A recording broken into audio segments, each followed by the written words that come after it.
Good evening. I'm Dejan Sujic, Director of the Design Museum, and I'm very glad to welcome you all here for the second in the series of events organized by the Design Museum with Peroni on the subject of design in Italy and that connection between Italy, innovation, creativity and design. Tonight we have a panel of three people who are going to be talking about design in Italy in different ways from the point of view of industrial design. Dr. Penny Spark, who is a distinguished academic, author, wrote a monograph on Ettore Sottsass and is currently the Pro-Vice Chancellor at Kingston University. Mario Bellini is definitely one of those designers who needs no introduction from me or anybody else. When we think about Italian design, so much of it actually is Mario's work, from his extraordinary projects with Olivetti, the famous exhibition at the Museum of Modern Art, the New Domestic Landscape, when Mario produced something called the Cara Sutra, which is showing that cars have other lives apart from function. And finally, Daniel Ciani, a designer, curator, and academic also at the Royal College of Art. So, Mario, perhaps you could begin. Or shall I help you begin by asking you some piercing questions? Maybe, yes.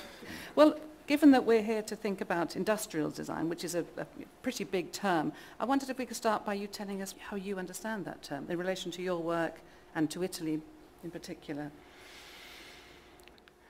Architecture means build things. Whether they are industrial produced or hand produced, it doesn't matter to architecture as a discipline or to architects are designers.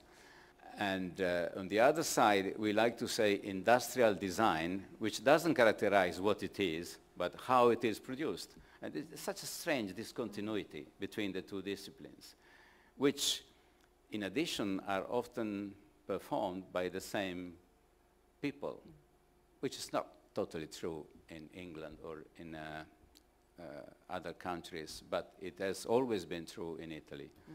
And it's re-becoming true worldwide as well, because some of the most well-known architects today, they are also liking to perform some design. Yes. When you trained as an architect yourself? Yes, I'm trained as an architect, and I started performing design, actually industrial design in that case, by chance. Few days after my architecture degree, I happened to be called by La Rinascente, which is still is and was a very famous department store in Milano and all over in Italy. And they put me, very young, in an office with a drafting table. You know, computer wasn't used in those years. I'm talking about 1960. Drafting table, you know, like that, and they asked me to design some furniture, like lamps and seats and chairs and tables. And to tell you the truth, nobody has ever taught me to do so, because in architecture school, as it was done in those years, and still is, I think, in these years, nobody was taking care of it. No?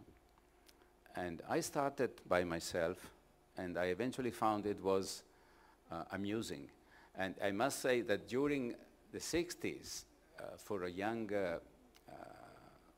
man trying to do something, to be involved in what was called industrial design was something of heroic and new and innovative and projected toward the future. And so I started doing it with a lot of enthusiasm, and it happened on the first table I designed, which now we are much... It's there somewhere. We went on, it will come. The first table I have designed in 1961 then got the Compasso d'Oro. And for me, being so young, it was such an emotion, because I barely heard about this prize, which was given by a kind of very exclusive club, ADI, Associazione per il Disegno Industriale, in which you couldn't enter if not called in, like the old English club. Is this your table? Oh, we missed it. Sorry, we blinked. No, it was the first one. Yes. The very minimalistic avant ante litteram, you know. And And so I started doing design for La Rinascente, and they closed everything in 2 years because they changed the program, and they said, oh my God, what's happened now? And the man who was taking care of myself in La Rinascente left the telephone and called Roberto Olivetti, saying, ciao Roberto, there is here a very brilliant young designer.